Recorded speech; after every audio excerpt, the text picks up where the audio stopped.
Welcome to the Free Cities podcast. My name is Timothy Allen, and this is the official podcast of the Free Cities Foundation.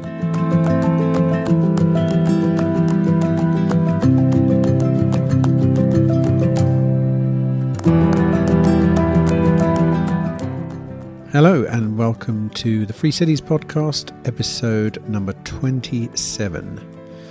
I'm in Lisbon again this week, and I'm talking with a gentleman by the name of Federico Ferna ndez. Federico is the CEO of Somos Innovación, also known as We Are Innovation, which is a network of more than 30 think tanks based in Latin America and Europe, dedicated to promoting progress through innovation, the adoption of new technologies, and human creativity.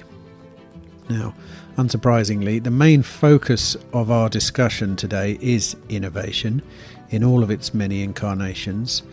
We examine the eternal struggle between regulation and innovation and dive into some of Federico's opinions on inventive governance models, in particular Estonia and its innovative e-governance system. I hope you enjoy the conversation.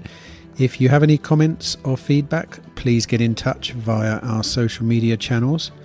You can find us on Twitter, Facebook, Instagram, LinkedIn, YouTube, or even on Getter. There should be one there for you. I'm always happy to hear suggestions, especially relevant people you think we should interview on the podcast. Anyway, that's all for now. It just leaves for me to say, please sit back, relax, and enjoy my conversation with Federico Ferna ndez.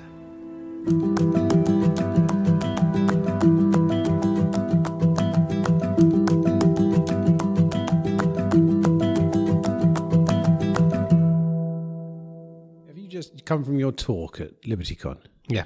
What was it about?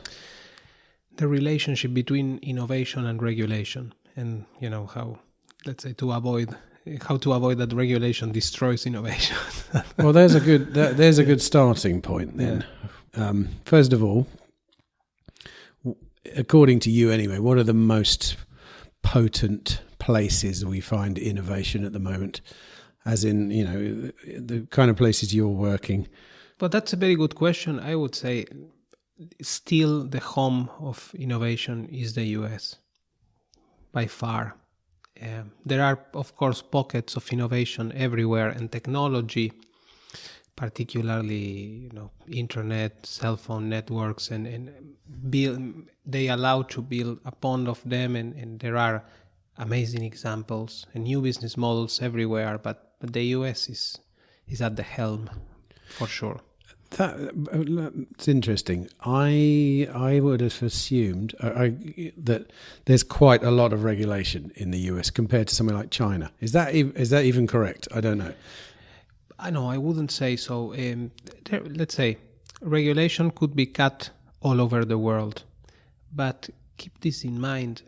The Jeff Bezos of China, Jack Ma, was put in jail because of what he said. Imagine if either Trump or Biden would put Jeff Bezos in jail.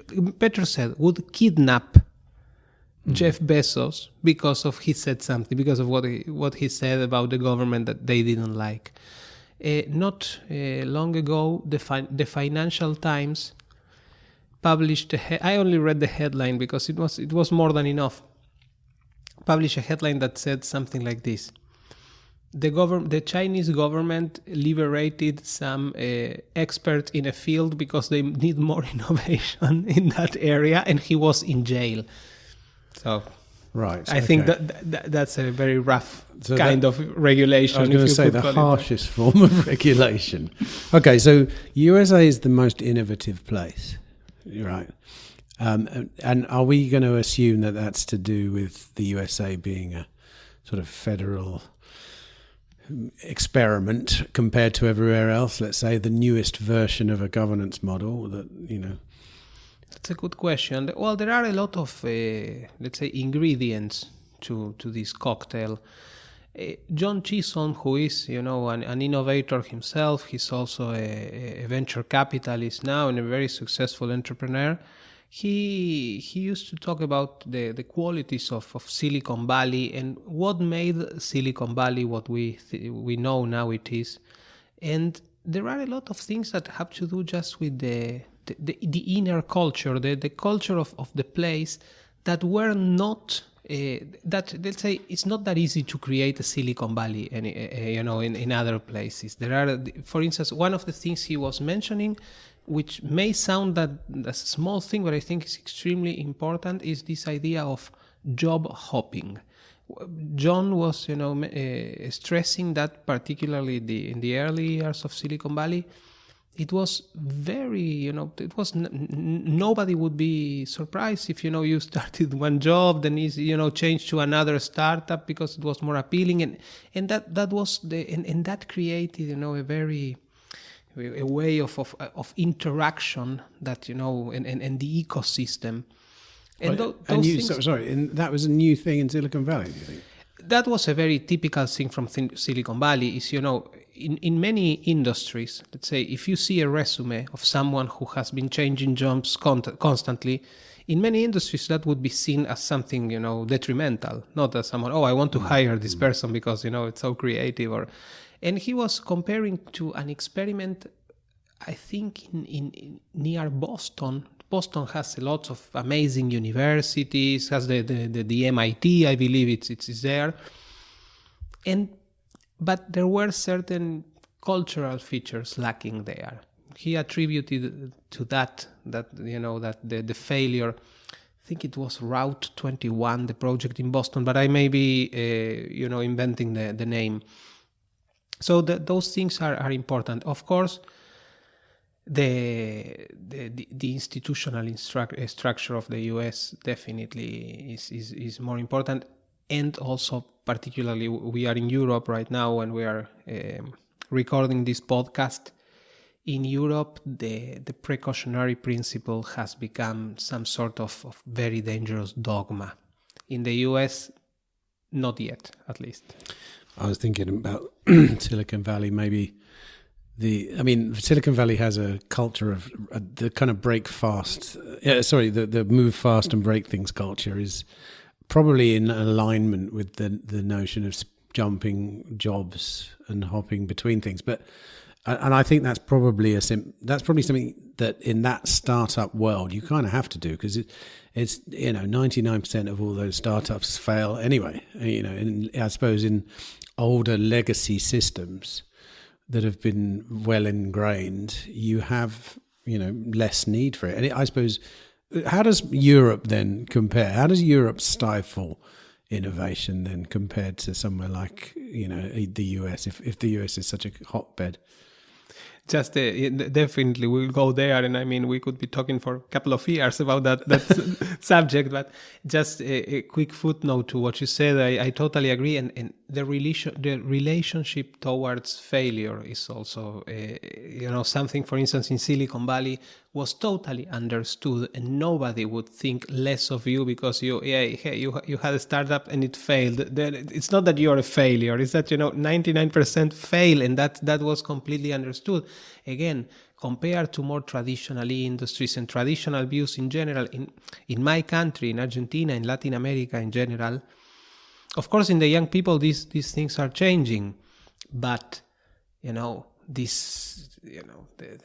having failed in whatever project you wanted to do, it's a little bit of something like a bad mark, something that and definitely not in Silicon Valley. That was completely understood. Yeah, you tried to do something, it didn't work. But before we do the Europe thing, I think I'd quite like to go into this and work out why that is, because it does seem counterintuitive. I agree. Failing at something. The truth is, and we all know this, that you succeed by learning from your failures. But I think 99% failures is probably a little bit too many to learn from, isn't it? I don't know. Or is that just a symptom of the tech industry, which is very fast moving? I'm just thinking about right now, where I just went onto Twitter to check what the latest AI tools are. And already I feel completely out of date from last week, when I thought I'd started applying some AI onto my podcast, and I thought, this is phenomenal. It's doing this for me and that for me and this for me. And then this week it's like, oh shoot, there's one thing that'll do all that and more, and it's like, so maybe it's a symptom of the tech industry that, you expect 99% to fail, unlike the banking industry where you don't actually expect one failure almost, or no, the many other industries. Yeah, that definitely is when you are like in the frontier of a field, it can happen that you're not going to succeed. That's definitely the case. And the other thing is also that in many cases in technology, that failure also left you way wiser and that is also recognized. And the other thing is, many people who fail at startups may end up, I don't know, working at Google, and not necessarily doing their own thing, but they learned a lot in the process. It's very common for, I don't know, guys who studied, I don't know, at the University of Chicago, they did a master in administration, business, and an MBA that is probably one of I think it's the best regarded in the world. And one of the things some of them do is, I don't know, they are hired by a big company who wants to try some sort of new business model or business idea, I don't know, maybe in Colombia, and they go there.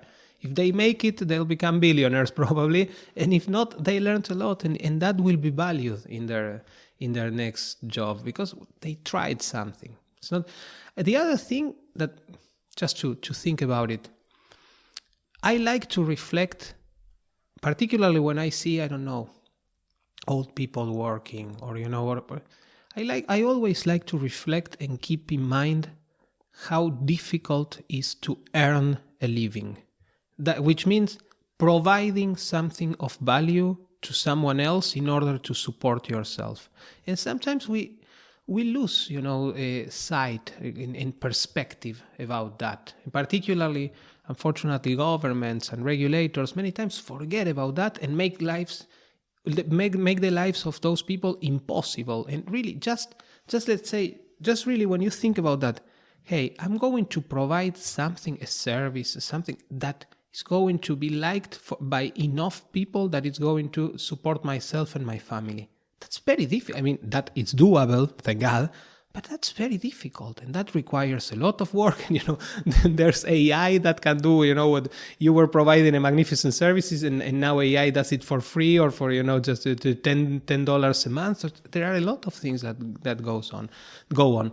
And we have to keep that in mind as well. And that, again, can be a reason for failure. And it's not, that you are doing anything wrong. It's just a situation and things changed.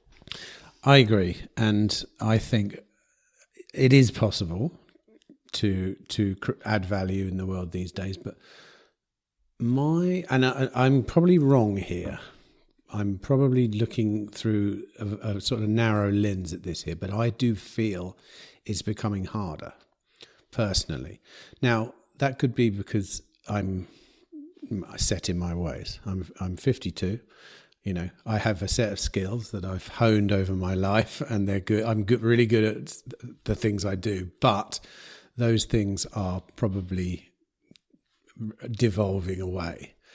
Now, the question is, will there be will the vacuum be filled by something else? And younger people are looking at the world going, actually, there's quite a lot I can be doing here. What's your interpretation of whether or not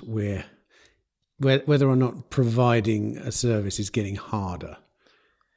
I see what you mean. I think, every disruption, whatever you can think of, brings, a period of instability. On social media, you see a lot of things. I remember not that long ago on Twitter, there was a video of a robot that cleans toilets. And somebody put, as headline, think of all those jobs gone. And I was thinking, thank God. Yeah, me too. Really, it was damn time, that this happened and these jobs are gone. I am extremely optimistic. When you see how unproductive, but at the same time, how much our parents or grandparents, work. I mean, because it's not that they were lazy but really all the things they had to do that, those things have been automized, or they those jobs are gone because they are done somewhere else, or, industries have taken what was done in a very, manually fashion. I think those changes have been all for the best. And I think they will continue to be. I mean, this is just to show you how optimistic I am. I have 2 children who are about to turn 1 year old. They are twins. And I thank you very much. I was telling my wife the other day that I think, they are going to end up living in Mars probably. I mean, I think that is the kind of world that now is opening for us. There are, of course, some people, I don't know, who are afraid that AI will take over the world, will destroy the world, it will turn into Skynet. I think we had more probabilities than Facebook or Google would turn into Skynet than AI, but anyway, I don't think so. I think there is something that you have to, always keep in mind. If you bet on the end of the world, you can only be right once. The odds are against you. It's a one shot, and I am not in the team of the doomsayers. I think AI is going to be a fantastic tool to help us in many ways.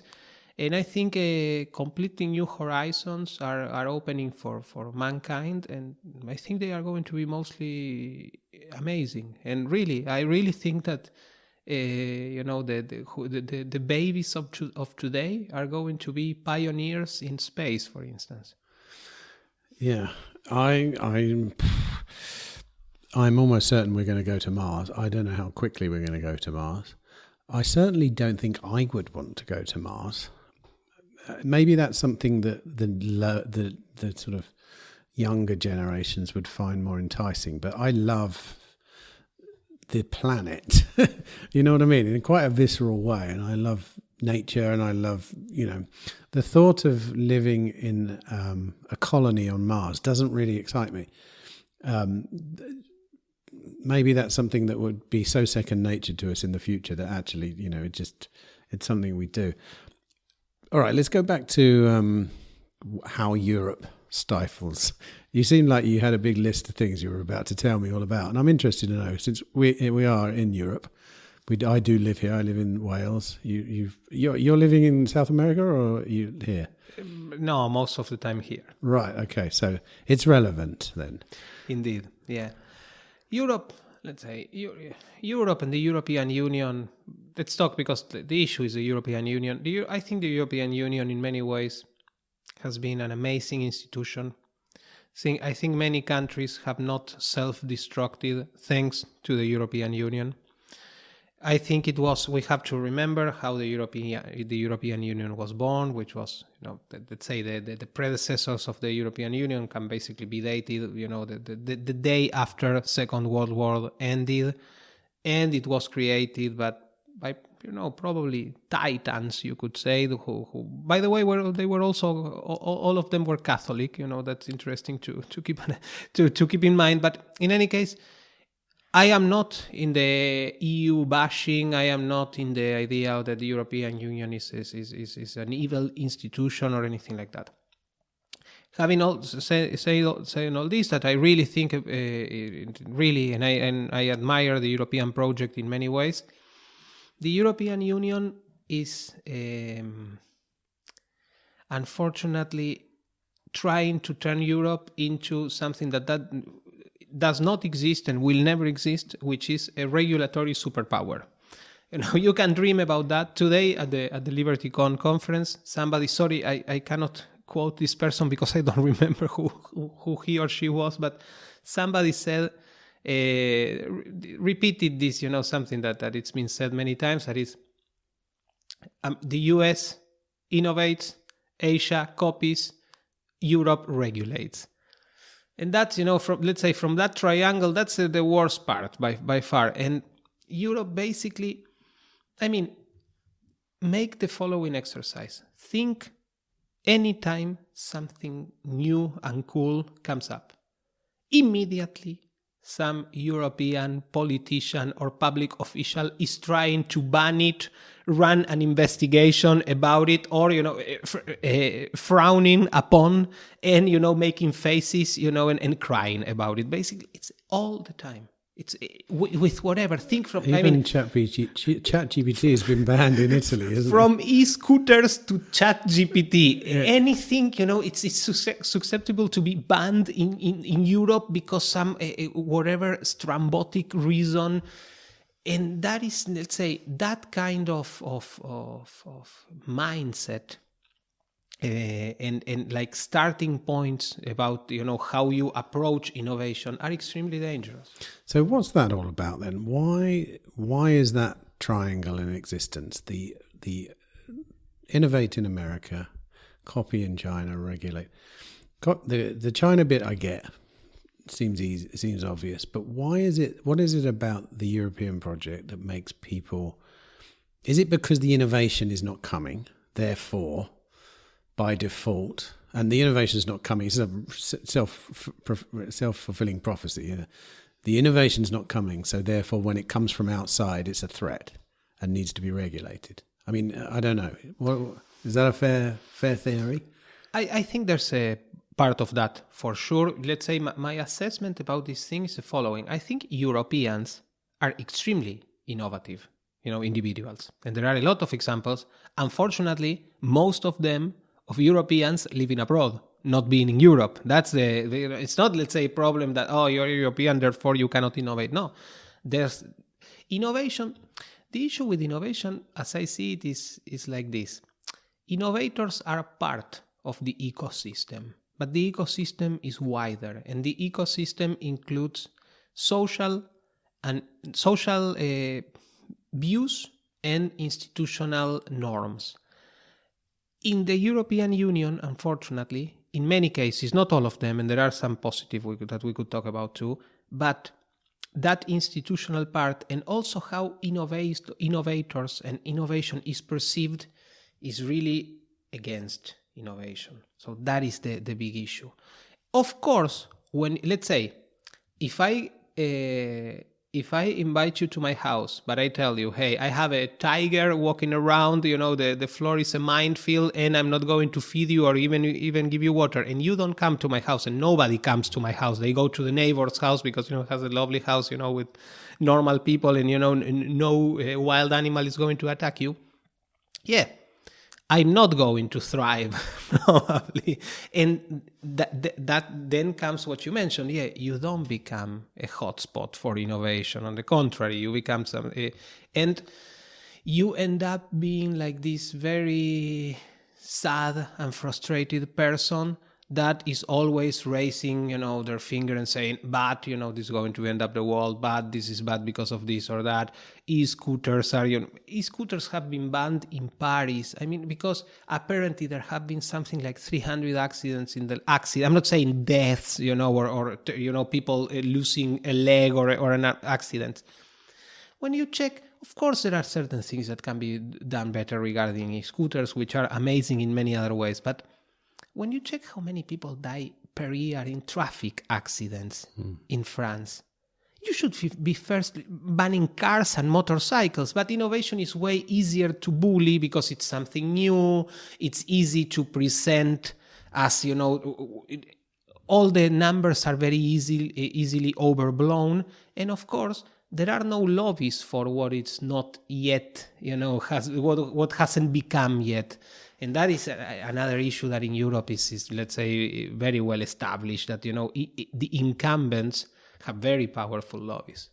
So at We Are Innovation, then, your company, what do you actually do with regards to innovation? Are you just promoting the ideas or these kind of ideas, or how are you helping innovation, let's say? We basically do three things, I would say. The first one is a public work. That is we have both published, and we are currently working in different kinds of indexes that measure different things in order to explain what's going on in a certain area and how it could improve. We write reports, we write articles, we have our own podcast, we produce, videos. We're doing videos, by the way, with metahumans, which is AI humans, which is very cool. Yeah, it's really amazing. I know. And let's say all that is the public, advocacy and research part. We also try to keep open channels with members of parliament, regulators, public officials, politicians, and different, stakeholders in this area, basically to try to warn about the risks of over-regulation, of banning technologies, of the risks of overusing the precautionary principle.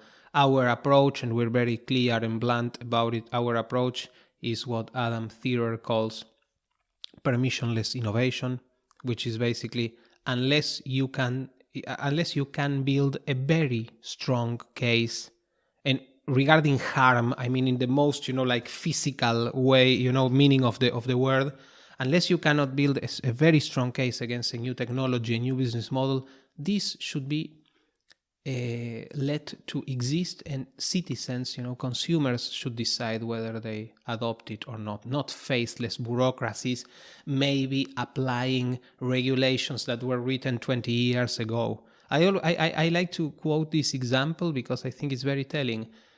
At one point, I think in 2019 or 2020, Uber was kicked out of Colombia. Then they could come back, but they were kicked out using a very dark, and opaque regulation written in 1998. In 1998, of course, Uber didn't exist, but not even the iPhone existed. The smartphone. This is like for, banning Starlink, the internet satellite company of Elon Musk, arguing, the regulations of the telegraph. Because Starlink is not using Morse code or something like that, therefore it shouldn't exist. It's insane, and this happens all the time. So, and the third work that we like to do, we like to be in contact with innovators itself, with themselves, with entrepreneurs. We try to interview them. We try to let's say, put the spotlight on them, and we try to also be very optimistic and positive in our approach. Let's say, sometimes we have to be critical, but we are never destructive. We try always to be part of a polite conversation and of a debate that hopefully will get us closer to the truth.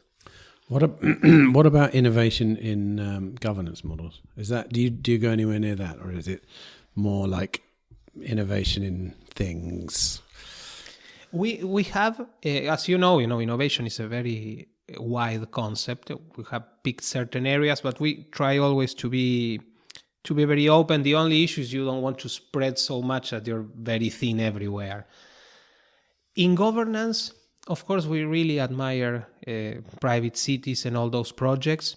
We have been more in contact just because of, let's say, certain issues, not preference.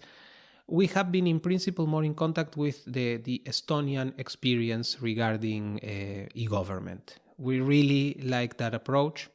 We have been doing several things regarding that. We would like the Estonian experience to be better known and ideally applied in more countries. That this idea to treat, which is, besides the technology and the Estonians in this, every one of them that I have either talked to or listened to or read to, they always say that it's a matter that goes way beyond. It's not related to technology in principle. It's related of how do you think a government should, which kind of relationship they should have to their citizens. And for instance, that they have this mandate that, I think they call it only once or something like that, the state cannot ask you for your name more than once or for your address more than once. If one agency ever had your address, for instance, the other agencies, in case they need it, they have to get them themselves. It's not that you have to go and fill these forms, and go in and get first the blue mark and then the seal and then this. this idea is just, hey, you are our citizen. We should work for you too. We should make your life easier. That you can create a company in 15 minutes, probably less. But that's what they claim it's 15 minutes. I assume it's less. It's basically... And the other very important thing that this has nothing to do with e-government, but I think it's one of the most revolutionary things the Estonians have done. You don't pay taxes. You don't pay income tax until you make money. If you open a company, it's again, and this is related to how difficult it is to earn a living. You have a project. You are putting probably some money that you could gather yourself, ask your family, risking it, trying to get clients. I mean, it would be great that you open a company and you have 65 clients lining up to give you. It's never like that. You open this company.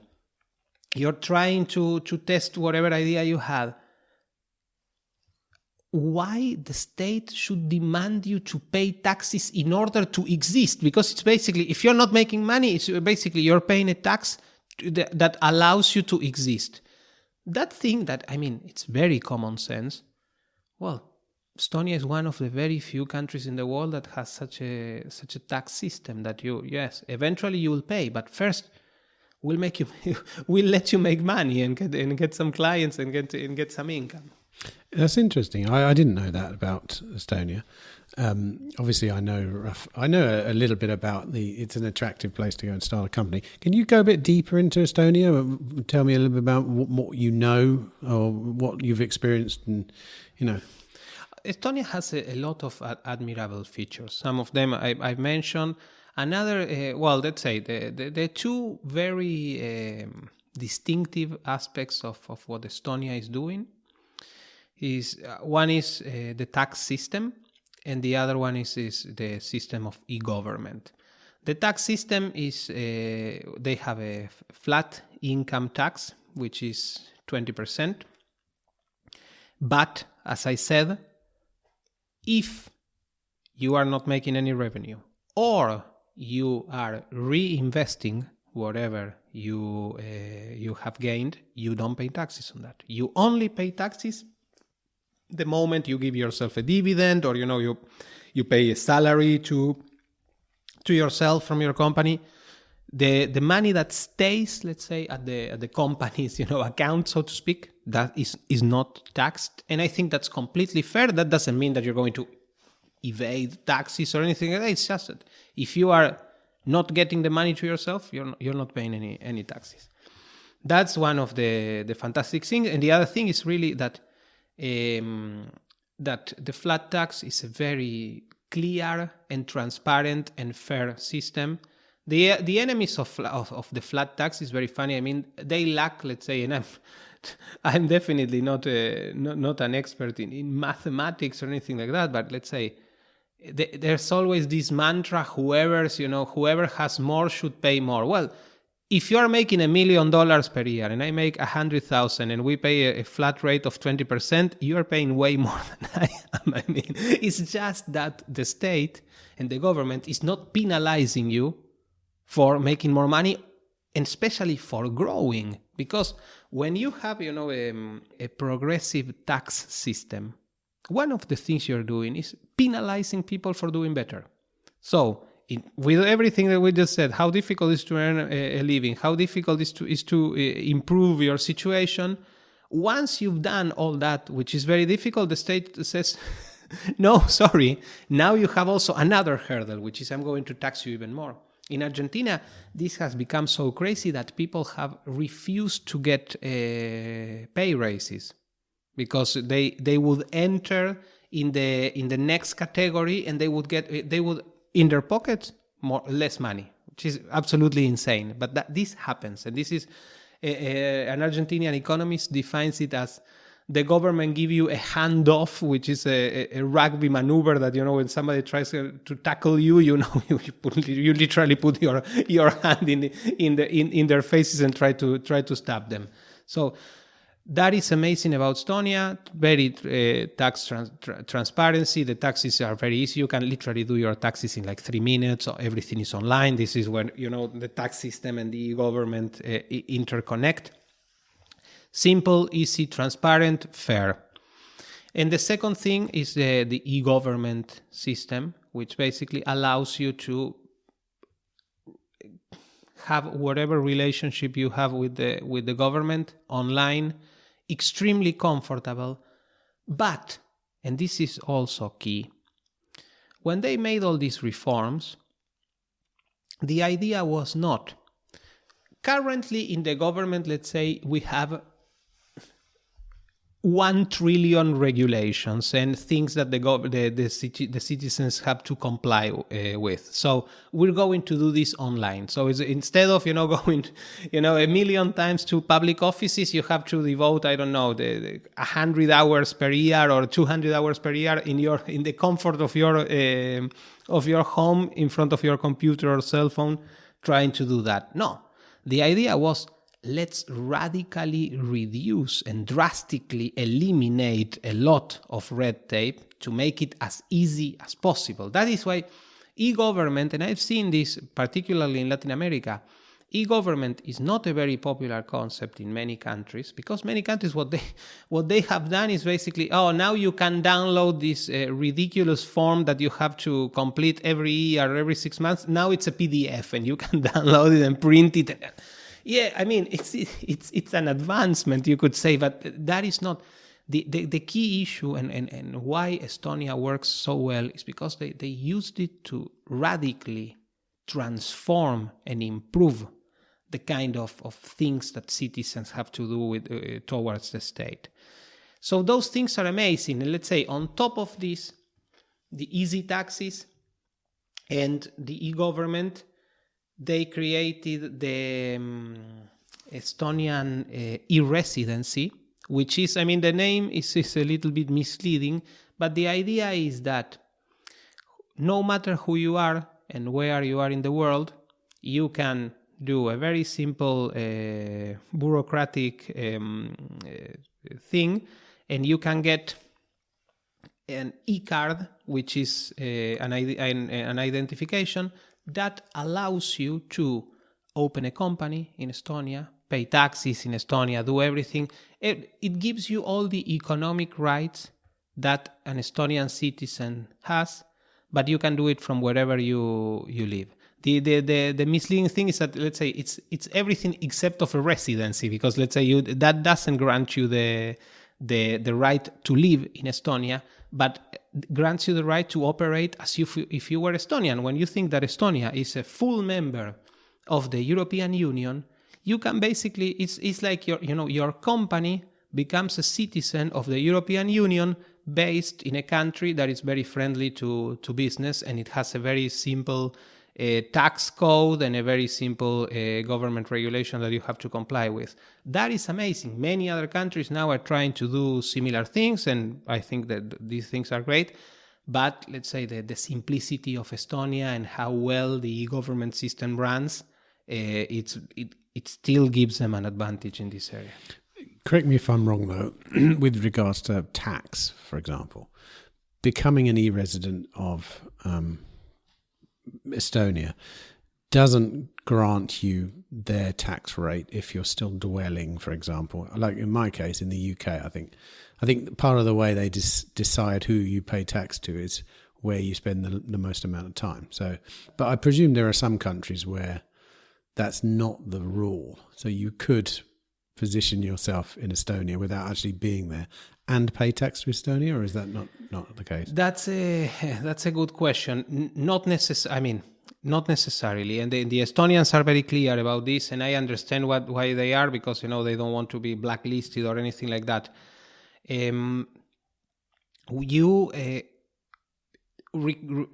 Depending on what you do and how you run your company, you may have to pay taxes in Estonia, but that doesn't, if you are based, let's say, in Uruguay or whatever, in Zambia or whatever, you have to check what your local because you are still a citizen and a taxpayer in that country. You have to see what your local government. So it's still, it's a great system. It doesn't solve all the problems, unfortunately. But for many people who want to open a company, let's say many people who want to sell services in the European Union or even to the US, but want to open a company in a serious jurisdiction with good rule of law, with an easy environment to do business, it's a great opportunity. It's not the perfect solution for everything, but it's a great opportunity. Are you au fait with any other different governance innovations currently happening? I mean, that's the kind of our interest at Free Cities is governance models, and I mean, we see that at the Free Cities that are being tried out in Central America are attracting this exact type of person, someone who wants to start a business, wants to potentially create a regulatory environment that might be even new and innovative. So can you talk to any other places that you know of, or any other situations that you've sort of looked into? Let's say I'm not an expert, but I really like what's going on in certain Gulf area countries, the UAE in particular. I think what they have achieved is amazing, and how they have transformed their country. Of course, Dubai is the example that really comes to mind, but it's not only that. And there are interesting developments in all those countries, and I think it's something that we should keep an eye. And I'm not saying they are not perfect, definitely, and there are many.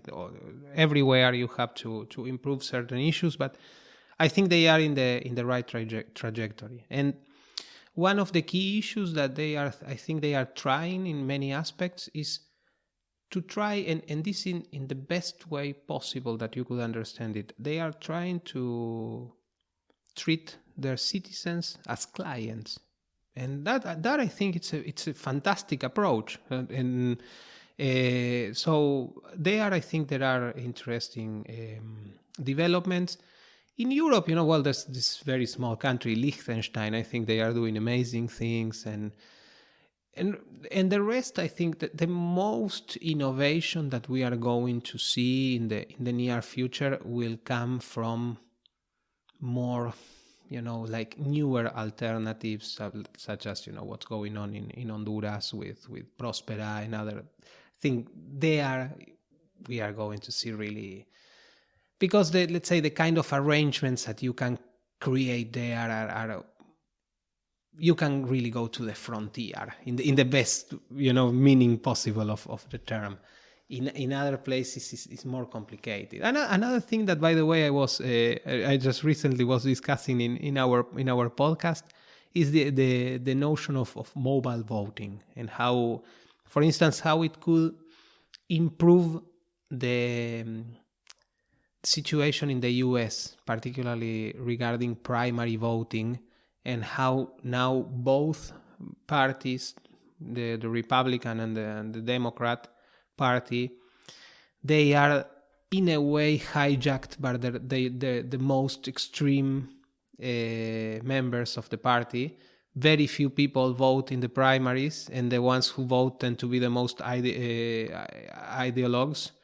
And giving people alternatives and make it easy to vote could perhaps make the discussion come back to the center. And that I thought it was an interesting idea to consider. What about private? I like the way you described the countries as having the public as their customer or their client. So what about the idea of a private place where you literally are the client? Like, do you think it can happen? It can work?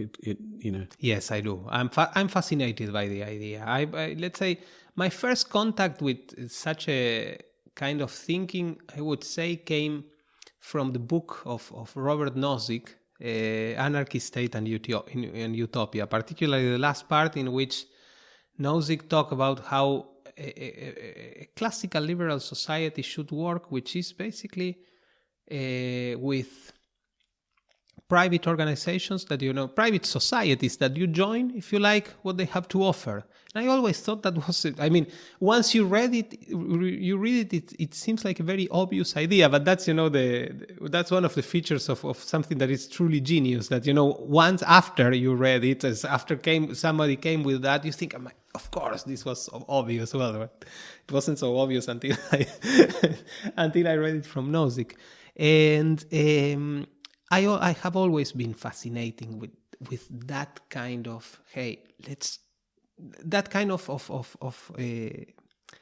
trial and error, and let's try new alternatives, and let's see if this works. And particularly in small environments that, the whatever damage or success, can also be contained, and it's very easy to see.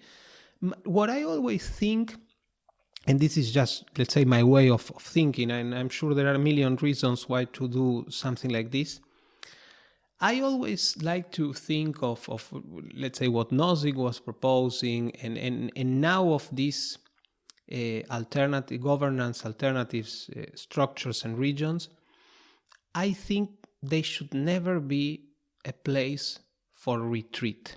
It's not. I come from Latin America, and from a couple of decades now in Argentina, in other places probably before, you started seeing the phenomenon of private neighborhoods. They are called countries in, like country club, something like that. But it's like a neighborhood but that is not, that is not society rebelling. That is the last thing you could do before either you left the country or, you're totally defeated. It's not an act of rebellion. It's not an act of an active. It's just the state has failed. There's nothing I can do. Of course, there are people end up in those places in part because of trying to look for more personal security, try to hide from criminality. You end up living in a place that, there's a security guard that knows exactly when you enter, when you leave, who you do, who you came in and out, who's your lover probably, and everything like that. So I don't know how secure is that. I like to think of this, let's say, I think the best thing, talking about Latin America, that Prospera, I think it's a great project, and the best thing it could do is to become like a lighthouse, like, for Honduras, and then from the rest of the region, saying there's another way. You see, it's not the problem of Latin Americans. It's not the problem of people from Honduras. No, the issue was the kind of institutional relationships and structures that they were put in. If you create something better, the results will be totally better. And I always like to think, and I think the best outcome that these new governance systems could bring is that it's been like in a way a defiance, and also like a role model, not a place that we go to hide and try to do on our own thing. I never like this, and sorry for I don't want to hurt anybody's sensitivities.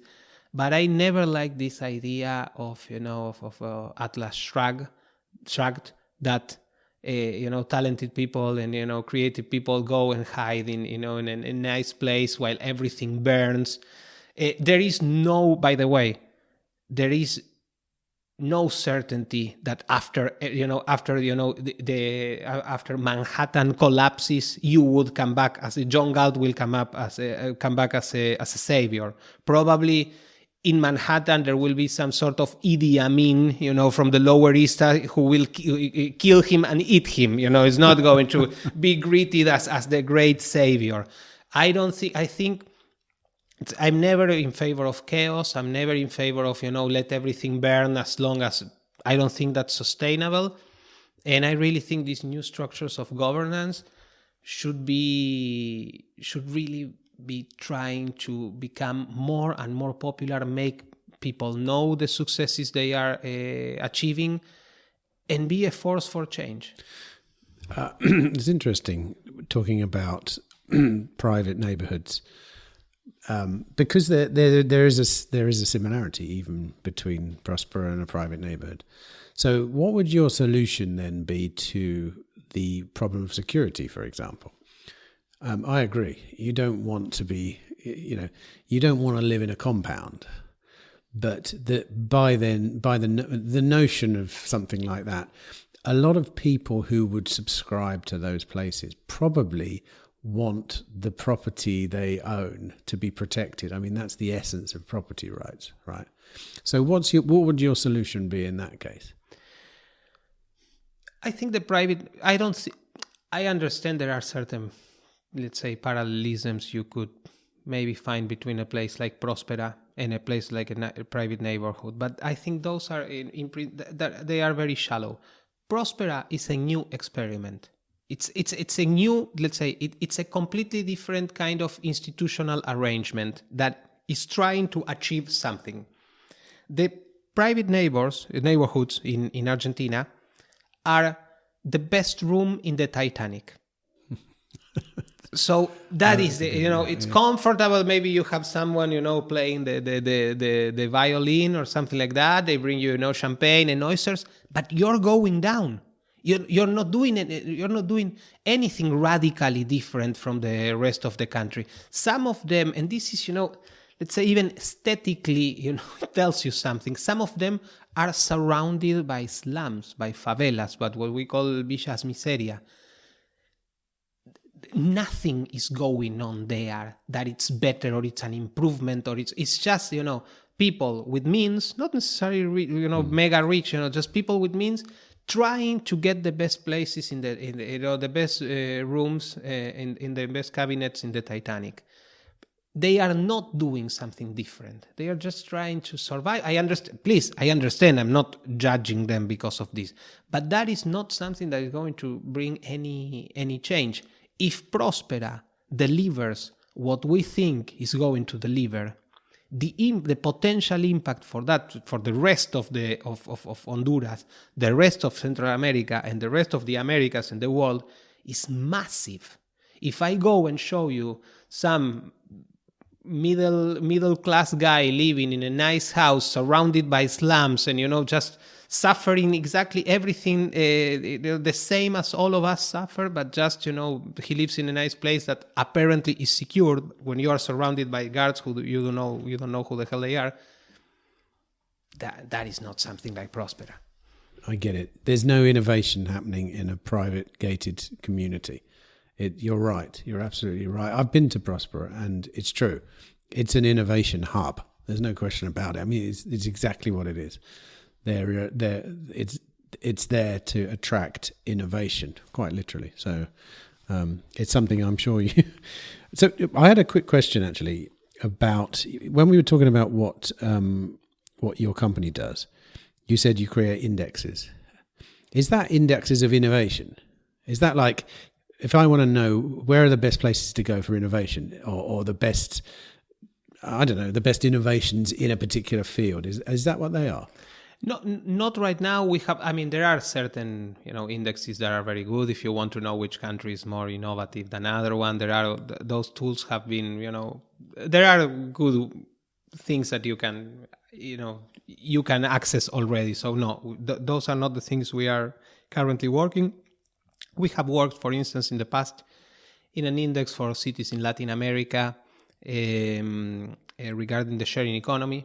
We try, let's say, everything we try to do, we try it to be both innovative, and also with a very easy to grasp and understand human impact.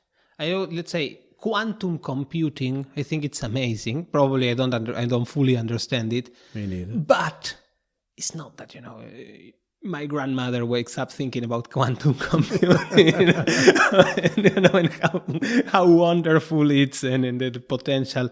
But, when you understand how great it is, that particularly when you are old enough to know how was it when we were, prey of the taxi cartel, and now you have other options and you can literally call, you press a button in your phone, you press the screen of your phone, better said, and a car shows up and things like that. Those things are amazing. So we try always to combine that. So we've been working, one of the indexes we have produced in the past has to do with the sharing economy in different cities in Latin America. Unfortunately, in many cases, these alternatives are either banned or heavily regulated. Nowadays, in the most populated province of Argentina, they are trying to unionize the guys who work for Uber Eats, Glovo, etc., which they are ferociously opposing, by the way, but politicians have other ideas. That's why we thought it was interesting to measure and see what was going on there, because you could see that there were many cities in Brazil doing it very well, and in Argentina not so much. A lot of things, products banned and services banned. That's one of the indexes we have created. We're currently working in one regarding sustainable mobility, but very much related. It's not going to be only that, but very much related with all the alternatives that exist now regarding micromobility. What does that mean? Scooters and stuff like that? Scooters, but also the apps and many other alternatives. You can now literally, rent a car per minute. You can rent a bike. So we want to really focus on all those, which are definitely more sustainable, but also totally innovative. And again, they are usually they have a target on their backs for many reasons. And another thing that we have worked a lot is regarding how innovative products now have put us at the gates of eliminating smoking as we know it, and this has to do basically with alternatives to smoking cigarettes like vaping and others. There are several, and that is the kind, let's say, of innovation that we like, the one that not only is extremely innovative but also has deep human impact. There are, let's say, more than 1 billion people who still smoke. Prohibition or the traditional therapies that we know, they have not delivered the results that we thought they would. And we have now here in Europe the case of a country like Sweden, which is about to achieve the status of smoke-free. That means that less than 5% of their adult population smokes.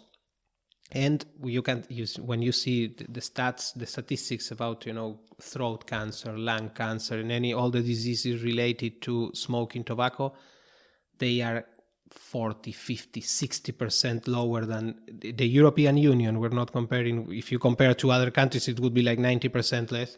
But compared to the average of the European Union, and it's very interesting that it's not that nicotine consumption lowered. What lowered was burning tobacco to consume nicotine. Swedish have this very now historic innovation, which is snus, which was some sort of tobacco powder that you put on your gum, and now there are other alternatives which I use. I thought that gave you mouth cancer, though. No, it doesn't. Right? Okay. No, it doesn't. No, it's one of the Unfortunately, there are a lot of disfigurations and myths regarding all these things, that either from the mouth cancer, from the snus to vaping, the vaping devices exploding, and things like that. No, they are not the case, and really the stats of Sweden regarding smoking related diseases are amazing. It reminds me of the expression "criticized by creation." It's basically the same thing. Couple of last questions before we go, because we have to leave. Apparently, I'm told. What's your favorite, most inspiring, most exciting innovation that you've come across recently? Maybe something I may not have heard of, or like was it like, I'm really excited by AI at the moment. Obviously, like everyone is. It's almost a bit overwhelming, but it's easy to talk about. Every time I get up in the morning and I'm like, oh my God, I want to show someone this. This is incredible. What's your favorite innovation, that you come in contact with? Well, that's a very good. I would say the metahuman technology. We've been using it, and we are, and it's what we are doing. I mean, please, I'm sure what we are doing is quite basic, but it's still amazing.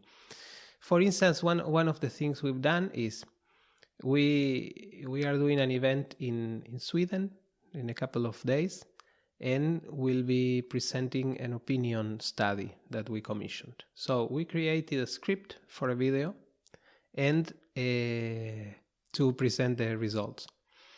And we have done it already. It's already prepared and ready to be launched. One in English, and the other one we translated into Swedish, and we just asked one of our Swedish partners to take a look to see if it sounded Swedish, because sometimes, deep L is great, but, sometimes minor corrections. And we just put it to another metahuman to read it completely in Swedish, and we have the same video done. The potential of that is amazing, and we can reach people that we could never. I mean, I don't speak Swedish, as you can imagine. Almost no one in We Are Innovation speaks Swedish, and the potential of that, and that we and all this process. I mean, even it was 2 hours. Yeah, I'm just thinking that through. You could literally transform this conversation into 100 languages while you're asleep at night, and then put them all out. It's almost too much to think about, and it's absolutely mind-boggling. And we could create our own metahumans with our voices. And we could have this conversation in Swedish, Japanese, Spanish, created.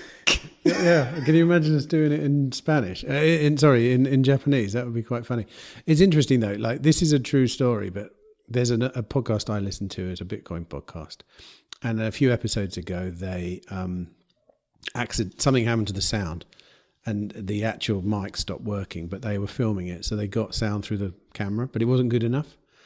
And last I heard, they were basically getting, because the podcast host has done hundreds of thousands of hours of podcasting, so they basically they're going to get the script digitized, which we already do on this podcast. It's very easy, and then an avatar is going to speak with better sound.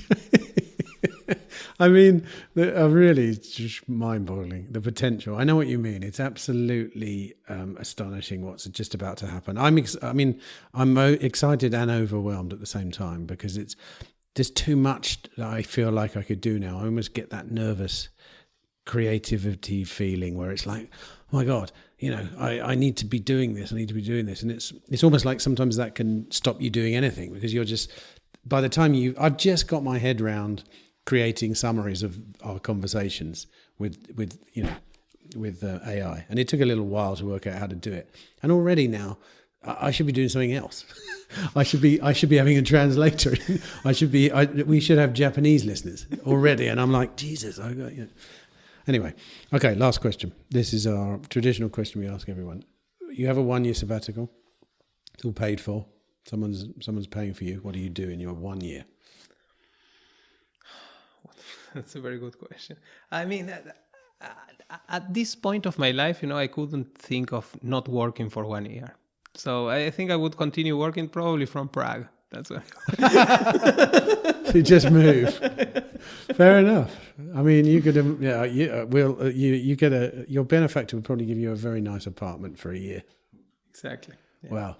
Anyway, Federico, it's been awesome talking to you. I'm disappointed that we've only had an hour, because we could have talked for ages. But I hope we have another time, because I'd like to continue this conversation. I'm a huge fan of innovation in whatever realm it is, and you're a good orator. I really enjoyed talking to you. So thanks for coming on. No, thank you for the invitation, and happy to be with you, and hopefully we'll have a second chance soon.